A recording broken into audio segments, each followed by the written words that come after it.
Welcome back. And India's monsoon rains were 36% below average in the week to June 6, the Weather Office said today, reflecting the delay in arrivals of the seasonal rain over South India from the usual June 1st start date. The agro space, of course, has been quite choppy because of all of those information. The Chana futures prices declined today on profit taking after nearly 3% of rise that came in yesterday, even as the spot prices have gained today. Chana in the recent days has been very volatile on changes in delivery on exchanges. Edible oil space also saw some gains today. Soya bean traded at 1-week highs. You can see that 2% of gain coming in for that one. The tight domestic supplies and firm overseas markets have been supportive. For more on the edible oil space, let's go across to Mr. Dorab Mistry. He is from Godrej UK and he joins us in Mumbai.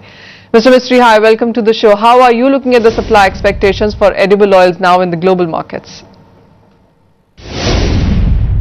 Palm oil production in Jan and Feb this year was higher than Jan-Feb 2011, but after that there has been a catastrophe. Production is down in the next 3 months, that means March, April, May, by 500,000 tons this year compared to last year. And my forecast is that we will have the same struggling outlook on CPO production in June and July as well. My forecast is that the combined deficit for the first 7 months of 2012 compared to 2011 will be a deficit of almost 900,000 tons. Mr. Mistry, you are looking at lower supplies this time around, and there have been these talks of tariff changes in India and Indonesia. Do you see that impacting global trade or prices? No, I don't think it will make any difference to global trade, and certainly it will not make a difference to prices, because if India puts up the tariff value on RBD Olein, it simply means that Indian importers will switch to importing crude palm oil and refining it and fractionating it locally.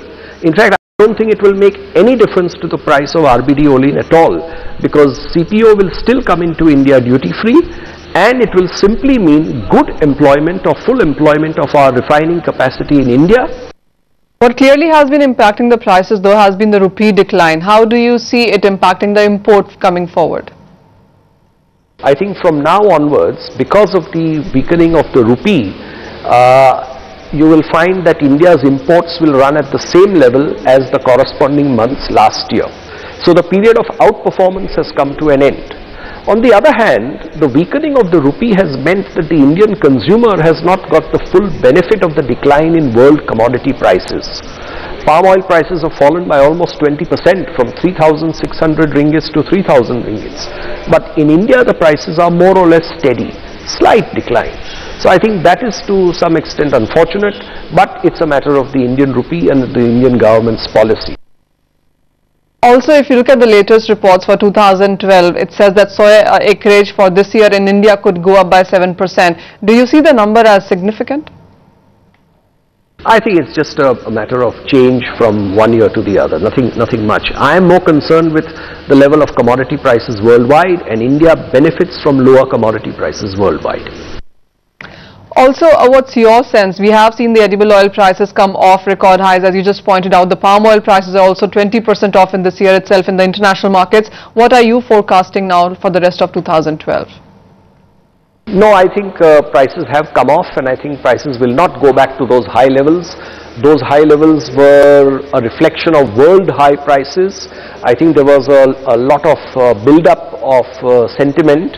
I think that sentiment has now gone. World demand for vegetable oil has come down because of the drop in the price of petroleum. Petroleum prices have dropped by 20%. That means biofuel demand has gone down.